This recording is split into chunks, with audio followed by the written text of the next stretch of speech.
been foiled because my family was sick and we had to postpone some other events we had planned. So I may not get back out towards California this winter, but wintertime is usually the preferred season for exploring Route 66 because you don't have to worry about foliage blocking your view, snakes, critters, people in general. It's just the best time to go. The only downfall with exploring 66 in the wintertime is lack of sunlight. That's about it. Yeah, but it's perfect time for hitting the southwestern part of the route. Yeah, for sure. It's always summer down there for the most part. New Mexico was kind of cold a few weeks ago. It was pretty cold. Yeah, they've had the same kind of winter. Well, my wife and I, we've been getting into some of the spirituality stuff, and one of the things about that is it's wonderful to go visit somebody like probably one of the most memorable people to me now is in Gay Parida, Gary Turner. Oh yeah, he's I refer to him as the ambassador of Route 66, or Route 66's best friend. That is definitely true.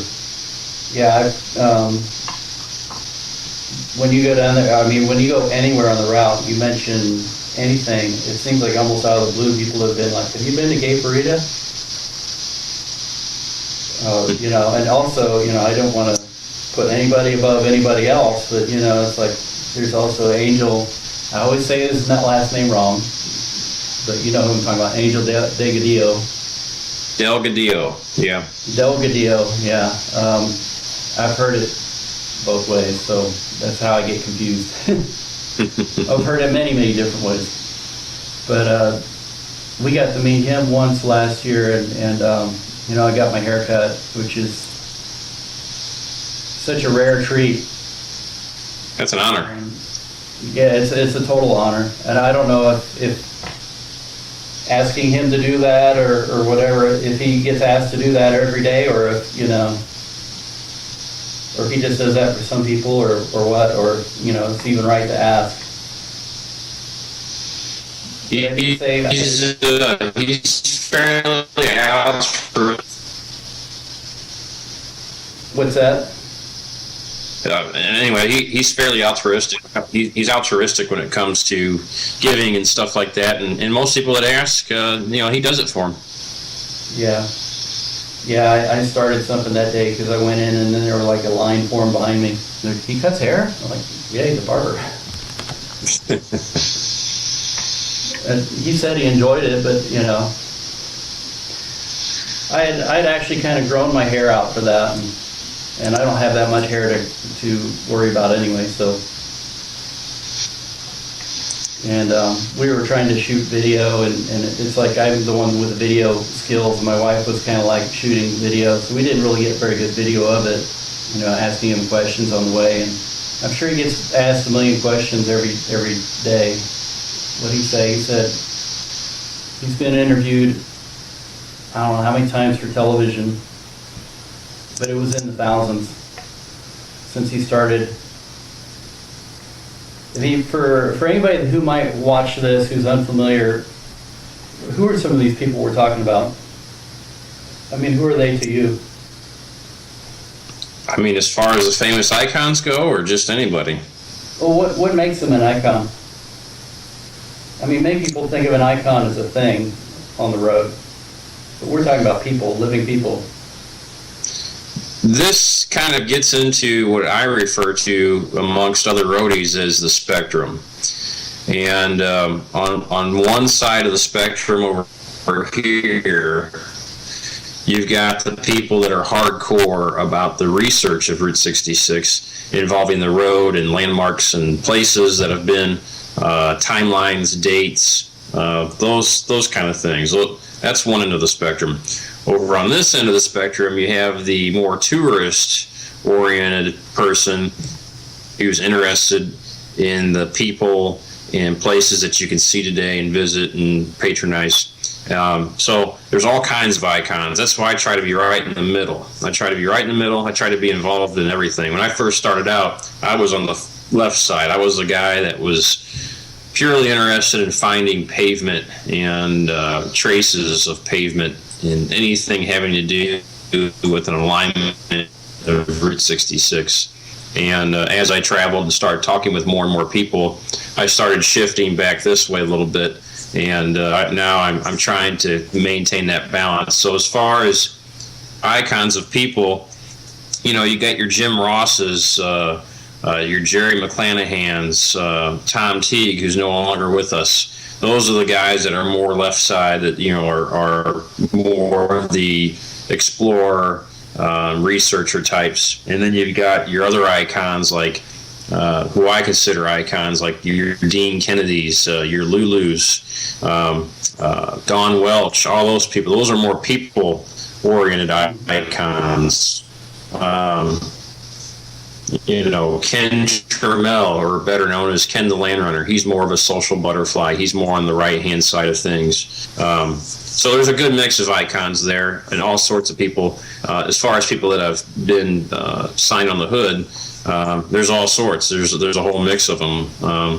You got Melba Rigg, you got Renee, you got there's just all sorts of people on the thing. Michael Wallace, Ron Jones, Jim and Jerry, Jim Hinckley. He's a hardcore explorer and author.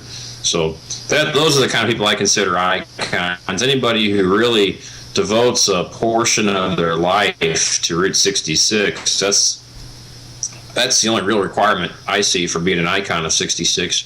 Whether people have known about you for days, months, or years, or don't even know about you, if you've given a good portion of your life to Route 66, that in my mind is iconic. And there's some people on the hood that most or many people have never heard of, but they're still instrumental in keeping Route 66 alive and in propelling it into the future. And that's why I feel they're iconic, at least in my mind. Yeah. What about you? What makes? You are an icon. I heard about you from Kumar, and Kumar is another icon. Yeah, Kumar's a great guy. He's totally Route 66. We met him. We wanted to stay in some physical icons, which were the wigwams, and his family owns the one in, everybody gets confused, Rialto or San Bernardino. I think it's technically one way it's San Bernardino, but by zip code it's Rialto. Well, San Bernardino is the county, so yeah, it's both really. And when we talked to Kumar, actually I got an interview, and he said, and then there's Rich Dinkla, he paints the shields. And then we went and we talked to, we went to McDonald's, the site of the original McDonald's in San Bernardino. And they were talking about, it said, this kid who paints the shields, I don't think the artist who was painting the mural knew exactly your name. And he referred to you as this kid who's painting the shields up and down. I don't know if he was referring to you or if it was, in my mind, I was putting it together with what Kumar said. And then my wife and I finally got to meet you in Joplin this year, or last year now. Yeah, I'm about due for another scheduled tour for repaints and maybe some new ones. I've gotten a string of requests for painting new shields and new locations, and I've not put any new ones down for probably 2 or 3 years. So I gotta go do some touch-ups and take care of some. But I'm also selling shields too. I'm selling stencils to different public works departments. I've got 2 on order right now. One set for Cuba, Missouri, and the other set for Tucumcari, New Mexico. Those will be delivered hopefully later this month. And Vega, Texas, had also ordered a set. They've painted all their roads with the stencils. It looks fantastic. Yeah, and you've even kind of taken it on the chin for doing that. You've actually been arrested for doing that, or is that something that's kind of perpetuating a myth? I've never heard that before. No, I've never been arrested. But you've been pulled over. The police wanted to know what you were doing. They thought maybe you were spraying graffiti. Let's see here. I've been stopped.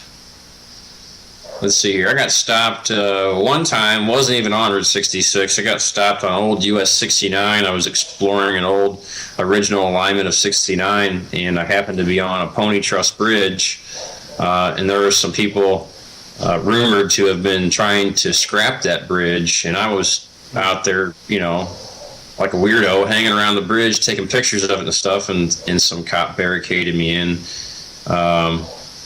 The only other real run-in I had was manifested on my own. That was the Chain of Rocks Bridge, and I was escorting Dale Butel's Australian tour across the Chain of Rocks Bridge from Illinois to Missouri.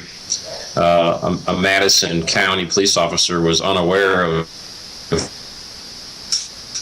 any such events taking place, so he came out to investigate. And so I said, "Hey man, you know what would be cool? Let's go ahead and light me up, and we'll take some pictures and stuff." And so that was pretty cool. I just did that for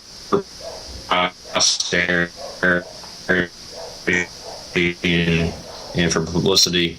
When I painted the shield in Amarillo, that was my coming out of the closet, so to speak, because I did a lot of this without anybody even knowing. I didn't tell anybody I was doing this, and I told two people. I told Harley and Annabelle, and I told Gary Turner, and somehow between those people, word got out that I was doing it. Ken the Land Runner, when I met with him and his wife Melissa in Amarillo, they knew about it somehow, and they said, "Hey man, you got to get right out in the middle of 6th Street there on Route 66 and paint a shield. You just got to do it." And I was like, "I don't know, the 6th Street is normally a really busy road," so I was like, they had it closed off. I thought, sure, why not? I'll go out there right in the middle of the festival and do it right in the middle of the road. And of course, luck be it, two motorcycle mounted police officers come driving down 6th Street on patrol, on the festival patrol, and I'm painting this shield right in the middle of the road, and they just drive right around me. I'm right in the middle, and they just split right around me and go, don't even stop and say nothing. So, did somebody happen to get a picture of that? Yeah, that actually got featured in the Amarillo Globe in the newspaper. That is so cool. But no, I've never been stopped otherwise, I don't think, or arrested. I've had some close calls, but it's so out of the ordinary. People, it's just not expected. It's not like I'm trying to pry open a window of something. It's so out of the ordinary. To actually perceive it as a crime is not your first reaction. I don't think, even if you are a police officer or something, you're like, what the heck is that guy doing? I guess he's supposed to be out there doing it, because it looks official. But I don't know. If the time comes, I get arrested. It's whatever. It's no big deal. I don't care. Well, I hope that won't happen, because I think that, this preservation effort for people, I'm guessing, what, you're in your 20s now? Or maybe you're a little older? Thanks for that. I love that. That's good. You're getting on my good side. No, I'm nowhere near my 20s. Oh, I had to unplug something. Oops. Okay. There's all sorts of stuff going on here that's just kind of like, let me get rid of this echo. Technical nightmare. I'm trying to make it into a little tiny box, but unfortunately it's not working as well as I like. It's a work in progress. But sorry.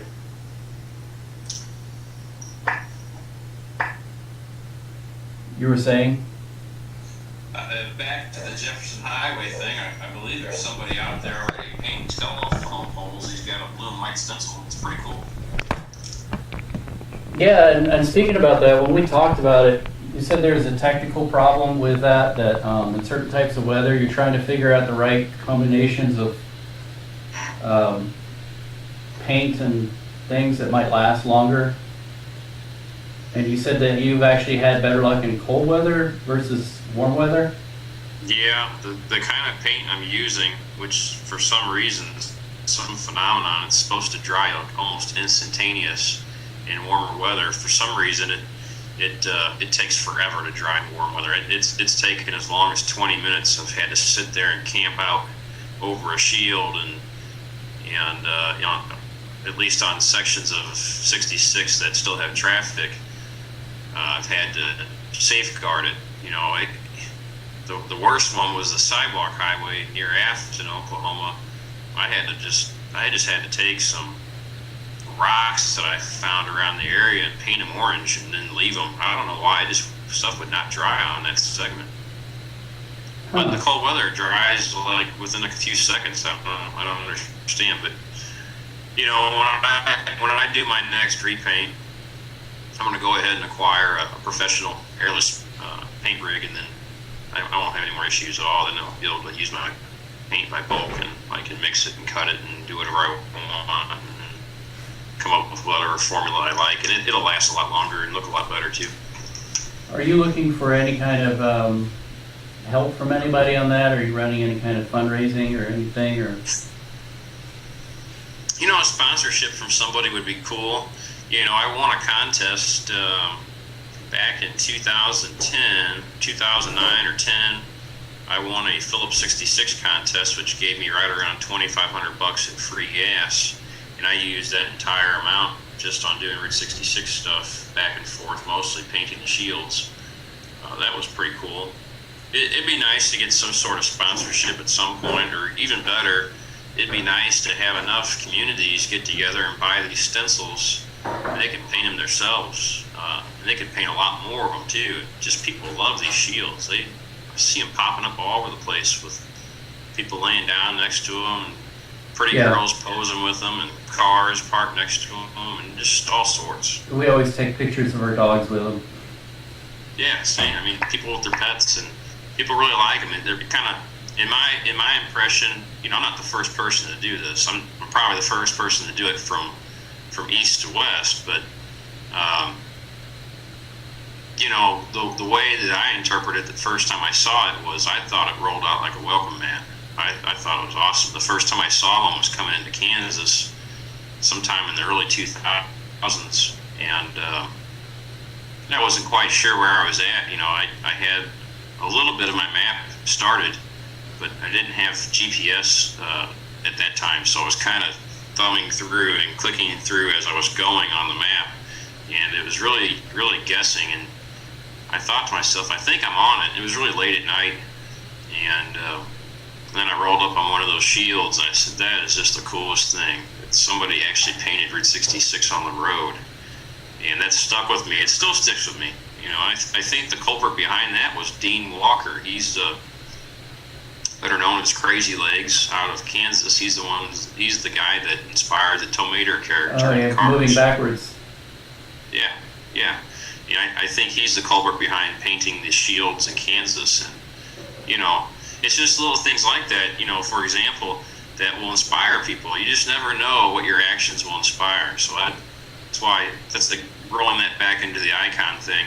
You know, you just never know. You know, what somebody does will be later interpreted by somebody else and inspire them to do something great. And that's what I think really makes an icon. And that's Dean, what's his name? Dean, who did you say last name was? Dean Crazy Legs? Dean Walker? Dean Walker, yeah. That's Melba Rigg was showing us a picture. He's her friend, isn't he? Yes, yeah. And she's another person who's becoming an icon, and her nickname is, she calls herself the Mouth. She says everybody calls her the Mouth. She's quite a dancer. Yeah, and she is fun to talk to. when you go in, and it used to be 4 girls on the route. Now it's cars on the route in Galena, Kansas. That's right. And somebody else, one of the first people we made friends with, he's not very well known, is Larry Tamminen, Super Tam on 66. Yeah. A little ice cream shop he started up. And he's got some interesting ambitions in Carterville, Missouri. He wants to make a little trolley into like a little diner. There's a trolley that ran between, I guess, Carterville and downtown Joplin. Yep. And when you pass between Carterville and there's not a lot of country distance between there, but Carterville and Webb City, you'll see the abutments along the road alignment for the trolleys. They used to go back and forth, I guess, on overhead trestles. That's right. And I mean that's another thing. I'm a rail fan, and I know somebody else who is Blue Swallow Motel. Ken? Yeah, I'm horrible with names. It's okay. I have them, I know them, but It's not Ken, it's Kevin Mueller. Sorry, I'm Kevin thinking Mueller. Kevin Yeah, Mueller, that's right. sorry. Actually, I think we're both bad with names because it's Mueller. It's Mueller or Mueller? I think it's Mueller. No, I think it's Mueller. I think who is it? Well, maybe we have to ask them because I saw somewhere he said actually it's Mueller. It's spelled out Mueller. I mean, Yeah, I mean, if he pronounces it Mueller, then I think okay. everybody does that to him. They just are used to it. But I think I saw somewhere, and we have to ask him because don't quote me on that. But I think it's actually Mueller. But he loves trains, and every Christmas he decorates the lobby of Blue Swallow Motel with a train set. And I know he loves trains because they ride out on their motorcycles and they take pictures of trains along the way, or I think he does. And if that's another interesting hobby, but I notice everywhere you go on Route 66, there's some beautiful scenery where the trains pass along the alignment, and that's probably also part of the history of Route 66 is that those old roads pretty much followed the railroad alignments. It's the original ones, yeah. And I know Suyen, my wife's name is Suyen. I've got her hooked on it somewhat. I mean, it's still mostly my hobby. She's kind of sometimes a Route 66 widow, among other things. But we've gone along the route and paced trains along the way, and I'm like, get the video camera out, and try and catch that as we're going alongside, we're just like cruising alongside a train and shooting video of it, and beautiful scenery in the background, especially in the Southwest. Some of those beautiful parts of the United States, I think. And you're from Kansas City? Yep. And you're from It's fun. I'm from St. Louis. Yeah, it's fun to visit out there, but I couldn't imagine living out there. I gotta have trees. Oh, I'm a tree guy. There's trees here in Kansas City. Or you're No, talking I'm about talking about Southwest. Southwest. I'm talking about New Mexico here. Flagstaff is beautiful. I love Flagstaff. Oh yeah, Flagstaff is beautiful. Williams, Arizona is beautiful too. Yeah, it is. And they have trees. What's that? Arizona is actually called the Colorado Plateau that the Grand Canyon kind of cuts through. Yeah. And the eastern part of Arizona around another couple of great landmarks around Holbrook, Arizona with the Wigwam Hotel, and what am I thinking of? Joseph, Arizona with the Jackrabbit Trading Post. Right. And then the La Posada Hotel and Winslow, Arizona, standing on the corner. That area is pretty much desert, and you get the painted desert, but when you get into that area with that, it kind of becomes really flat, very much desert there. And then you start slowly getting up higher in elevation. Next thing you know, you're in mountainous area with trees, and that's Flagstaff, and and Flagstaff and Williams, and then you come out of it and you're back in the desert, Kingman, Arizona. Yeah, all the way to San Bernardino. Yes, really. And that's historically, that's some of the worst, most desert-like. Like, people would die out there if they ran out of gas. Yeah, and that's one of the things that I go after. I try going after the early routes of what people had to take in the 19-teens and 20s, and some of the stuff prior to Route 66. I just want to know what it was like to try to chase the West Coast, not knowing anything. I want to try to recreate and duplicate that feeling, and I thought, how cool it would be one day to try to do it in a Model A or something and go cross country and really just try it, see what happens. Just try to go back without any air conditioning or any cell phones, any modern conveniences, and just see what it's really, really like. And it's probably a really humbling experience. I've tried to do that a little bit in my truck. Many nights I'll sleep in the back of my truck, and it's just faster and easier. Some people are like, how can you sleep in the back of your truck? And I prefer it over going into a motel, because I get more exploring, and that way I don't have to haul luggage in and out, and as soon as the sun comes up, I'm awake. It's a little cold sometimes. I hate checking in and out of motel rooms. It kills so much time. And plus, if you're doing more of a camping thing, you get into the genuine thing that you're talking about, but also, I'm sorry, I got all sorts of noise going on around my place. I got the clock and dogs barking and everything. Very informal. It's very distracting. But, when the sun comes up and you're camping out and you open the doors and there's the sun, there's nothing between you and, you get up and go for a walk, and I know exactly what you're talking about, the birds singing. I miss that. When you get married and have a family, you kind of make a... You have to stop everywhere. Yeah. It's a humbling experience, though, to get out there and just to go with no plan and say, I want to be the Jodes. I want to be on the truck with the Jodes and go across country, not knowing what's going to hit me tomorrow. I don't think anybody can truly recreate that experience, but that would be really humbling if you were like the Jodes and had to travel under those conditions, essentially being homeless. I saw the movie. I can't remember if I read the book, but they even had to bury a member of their family on the way. And you wonder, what's that? Two of them. Two of them, yeah, that's right. And you wonder when you're traveling in those areas if you might see that, a marker of one of those people that's maybe anonymous marker or something. You think about that. Well, Grandpa was buried right at the Pony Trust Bridge at the Canadian River in Oklahoma, just near Bridgeport. I mean, he wasn't buried for real, but that was a site. In the movie, when they shot the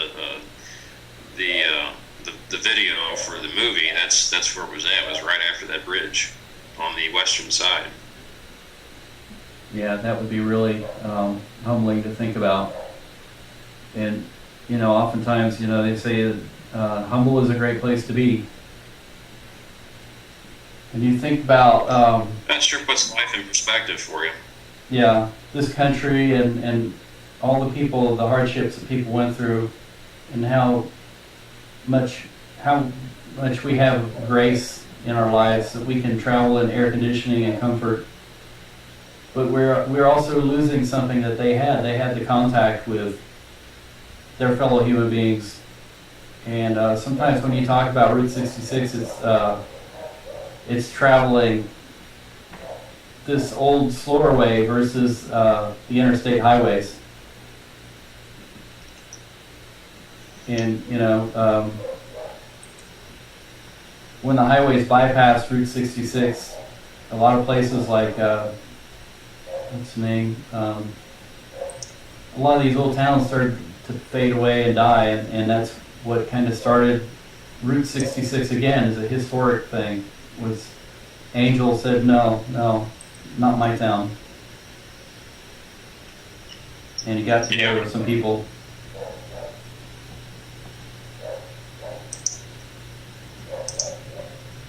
And now recently, and especially for kids, there was a great service done. That there was a movie made in 2006 that everybody talks about.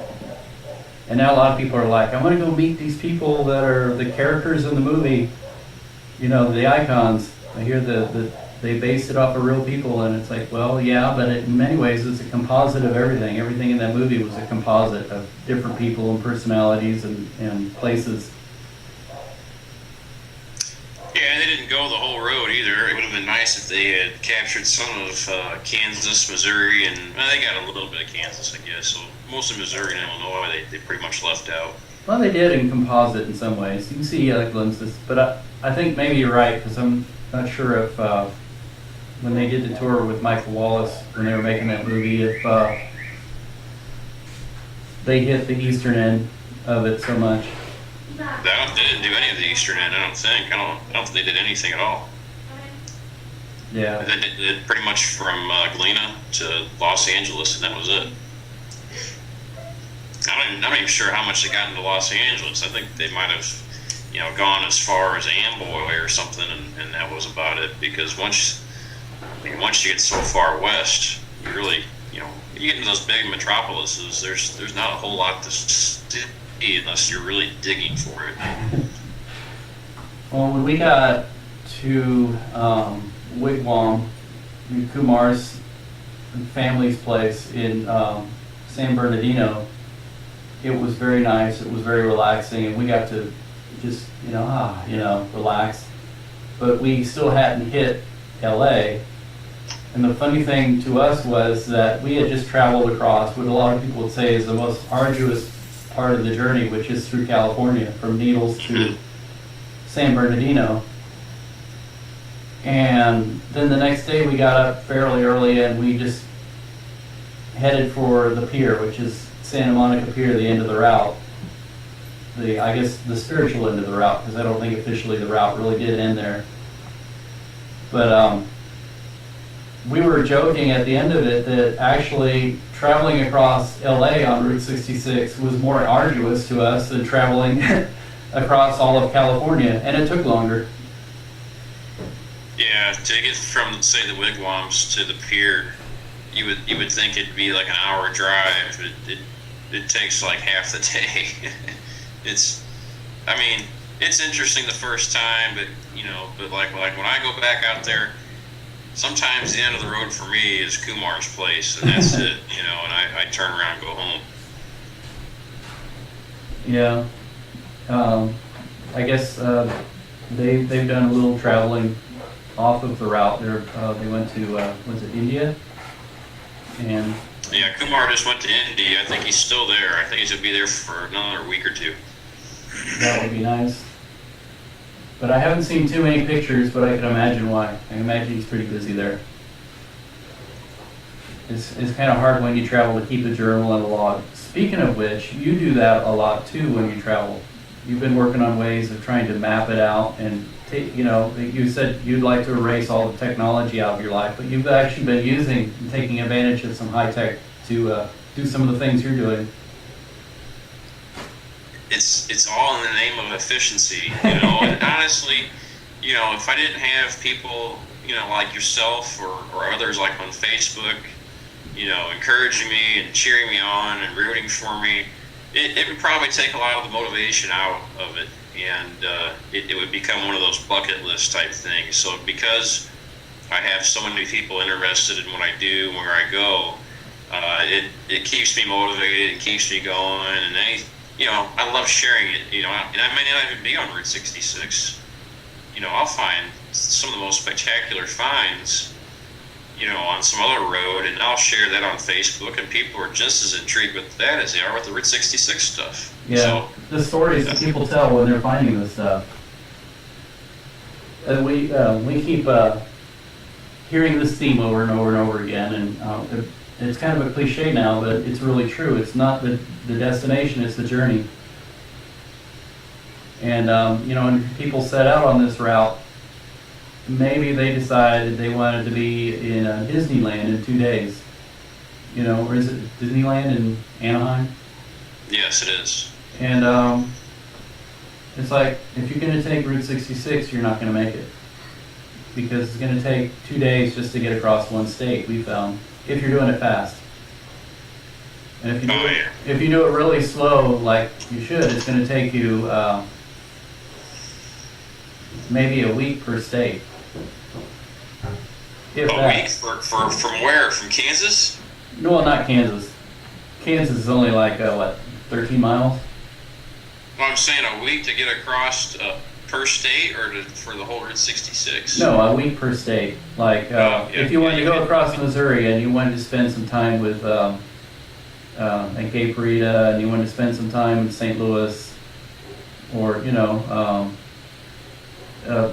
somebody we've been amiss in talking about, the two sisters and their assistant, Deborah, over in Boots Motel Boots, yeah.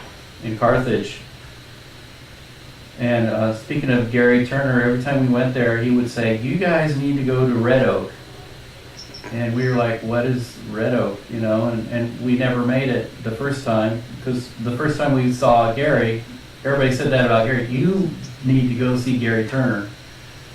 So our first trip all the way across, well, from Kansas to the San Bernardino Pier, we ended the whole trip by stopping at Gary's, and, you know, we'll just spend an hour there. 6 hours later on Halloween, and I don't know how many soda pops and you know, free soda pops. Don't need to let that out to everybody. Free soda pops and free candy and everything else later. And we were like, "Gary, we really got to go." And then we talked for another hour. And he said, "Before you go, you need to go see Red Oak. That guy is tremendous what he's done." And we thought he was talking about some little miniature town in a barn or something like that. And the way he was describing it is like this town, it's been assembled here, and we never, I don't know why we were thinking it was like some miniature thing, because when we finally made it there, he said, "You'll see it for a mile." I'm like, "See it for a mile?" And he gave us some directions, but actually his directions were pretty bad. Yeah, they are. They are, I know. And so we had to hunt around for it, and we made it to the street, and it's like, oh, he was not kidding. It's a town. It's a real town. This guy actually assembled a town in his backyard. And then, Yeah, it's a pretty neat place. I mean, yeah, to do all of Route 66, I've taken 6 weeks off and done the whole thing, and found that, you know, probably to really do the whole thing, to really turn over all the stones and discover all the little nooks and crannies, if you're going to do it straight, you could, in theory, burn up as much as 3, maybe 4 months. wow. Yeah. That's Yeah, true. and there's. I mean, if you want to see it, back to my spectrum, you know, if you want to see the full spectrum, places, remnants, orphaned alignments, however you want to refer to them, places that aren't being used anymore, you know, buildings, people, you want to see it all. Yeah, you're going to spend months on Route 66. It's going to take you a little bit. Or, you know, if you're not as hardcore about it, you know, there's a lot of people who take it in tours or whatever, and you know, they'll go down the highway and, oh, Route 66 is close to here, let's stop in. And there's a lot of places you can just pop in and say hi to people, and they love it. You know, like Midpoint Cafe is one of those places coming to mind in West Texas. And, you know, I know a lot of people will, we kind of frown on this. Actually, I've called it breaking karma with the road, because I think, you know, you probably really, if you want to do it justice, you have to stay on the road as much as possible. You know, and stay off the highway. But, you know, there's some people, they just don't have the time, but they're interested, you know. And Kumar even said that, you know, he was like, kind of looking at me when I said that. He said, you don't have to be such a purist about it. So Well, there are times when I'm in a hurry to good get. involvement, I think, and they may just, they may be in infant stages Yep. in their interests, and they may never reach anything beyond those infant stages. Yeah. But you can only digest so much when you first get started. So for some people, getting on and off the highway, maybe that's the thing to do. You got to think too that younger generation has shorter attention span, and Oh yeah. their parents were brought up on the interstate as well. I mean, my parents were practically brought up on the interstate, and so was I. So now that I have kids, and people just a little bit older than me have kids, those kids get older, they don't know about these old roads. They didn't know that's how it was done. So you're actually reformatting how they interpret travel across the United States. It's been pounded in our heads for the last 50, 60 years that traveling across the United States should be done as quickly and as efficiently as possible. So there's a little bit of a mindset there to overcome, and so the interstate can be your friend. And a lot of people complain about the interstate that really don't know the full spectrum of 66. They said, the interstate killed these small towns and killed mom and pop and killed this and killed that. I mean, my answer to that is if it wasn't for the interstate, you wouldn't have Route 66. I mean, because there was a need. Something had to change. Infrastructure had to evolve. If they had done it right in place where Route 66 was, they would have eradicated it. It would be gone. And you would have nothing left. And your mom and pops and all that stuff would still be gone. As far as people dying on Route 66, I mean, sometimes it was just chance. You got stranded in the middle of nowhere. You got the interstate skirted you 4 or 5 miles. You were done. Especially if you had no real town to speak of. I don't know. But if you were near the interstate or within any small town or village, it's just business. To be honest, I'm a business owner myself, and if you don't evolve, you don't roll with the punches. You don't constantly reinvent yourself, you're gonna get left behind at some point. Yeah. Well, it wasn't so much that the interstates killed Route 66. It was more progress killed Route 66, because I'm old enough to have memories of when the U.S. routes, and man, when a U.S. route passed through a town and there wasn't a good bypass, you were stuck in traffic at some times during the day for a long time. And that was, my memories go back to the early 70s, and we did not have air conditioning in our cars then. A lot of people did, but we didn't. My dad didn't really like to buy cars that had that fancy stuff, even then. And if you're stuck in traffic and it's a bazillion degrees outside, and you're in those vinyl seats in your shorts, it's miserable. Yeah, you're stuck to the car. Yeah, the little full bench seats. I remember we had the same thing. We never had air conditioned cars when I was a little boy. I remember we got our first car with air conditioning, and man, it was something that felt so good. But even when I was growing up driving myself, my first car, it was equipped with air conditioning. Of course, it didn't work, so I went for first 3 years of driving with no air conditioning. And I didn't really have air conditioning until 2002 in any car that I drove. Wow, that's really good. Because I was always buying used cars, and if it did have air conditioning in it, it was probably broken. And that's really expensive to fix. But I was talking to my wife when we were in Williams, Arizona. They had in the National Parks Guest Center, which is the train station. Of course, I'm a rail fan. I have to check that out. I stopped there. Had a guest book and share your memories of Route 66, and I felt bad because I didn't really have any. I was like, well, I remember when in 1973, when I was a little kid, we traveled cross country on U.S. routes. That's similar. And then I was talking to my sister middle of January, and she said, oh yeah, we traveled Route 66. I'm like, we did? Oh yeah. Don't you remember? She started going through all these little things. We went to the Petrified Forest. You remember we did this? We went to the Grand Canyon on this trip. We saw Hoover Dam.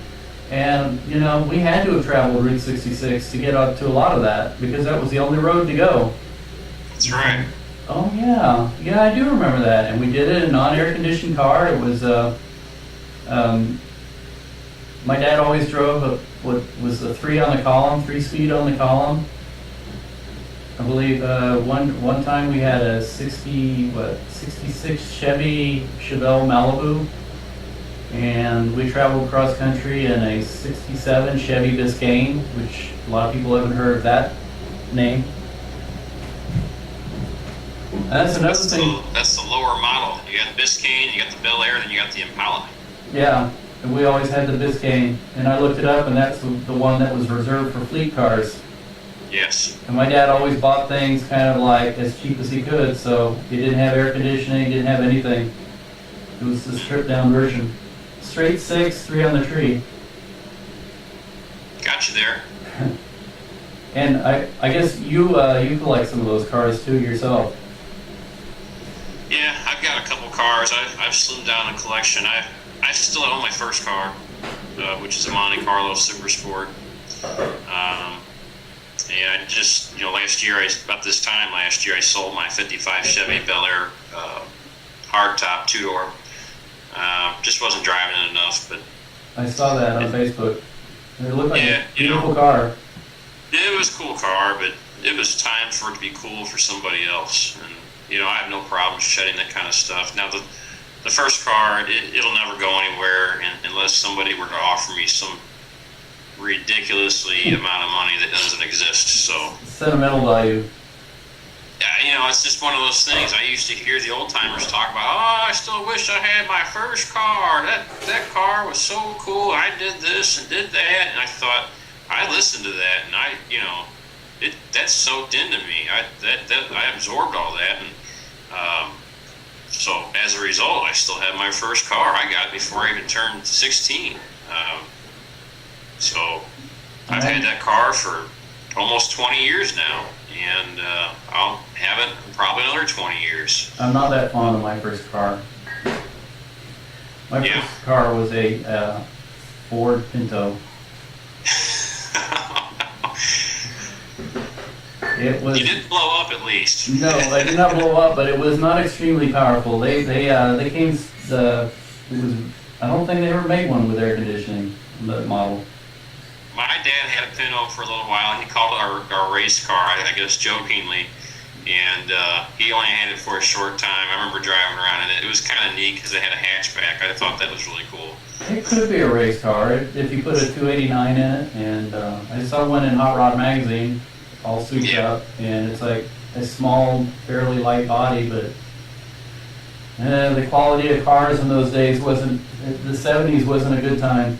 Some people think even the 80s wasn't a good time, to be honest. Yeah, yeah, that's true too. And I hate to do this to you. I'm gonna have to get going here. My wife has been bugging me on text messages, wanting to know where I'm at. I understand. My wife has been staring laser beams at me too, and I know you have some sick young ones too, and I hope that I hope they get better soon because it's miserable in this weather to be sick.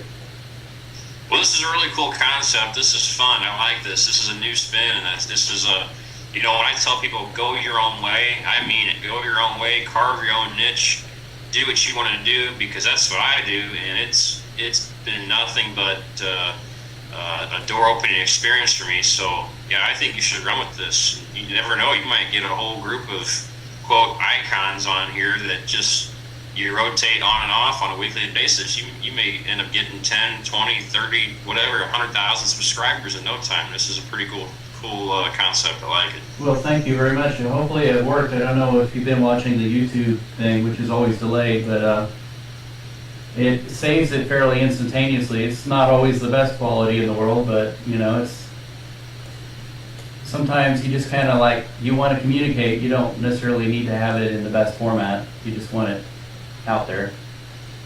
Well, it's cool. So you should pitch it to Nick Gerlich and a few other techie guys, and I think he'll get something rolling here. If you were to get Nick Gerlich, Scott Ackerman, Jim Ross, he's a good guy to talk with. Jerry McClanahan, any of those guys. Yeah. I think if you were to walk them through it, maybe show them a little bit of this broadcast, I think you'll get a pretty good response out of it. Yeah, and I don't know if you noticed, but I managed to somehow get you moving. You're no longer a still picture. I saw that. Yeah, we're still got that 15-second delay, whatever it is. So that's pretty cool. Next time I'll be dressed more accordingly in Route 66 scrub. Yeah, well, I got that on. I just realized I'm so informal. I'm basically wearing my pajamas. I didn't want to go out today, but I have a big truck that I have to fight with outside. I should be doing that. All right, I gotta go collect some firewood and heat my house up, and I will catch you later. All right, thank you very much for doing this with me. No problem. I'll see you. All right, talk to you later. Bye.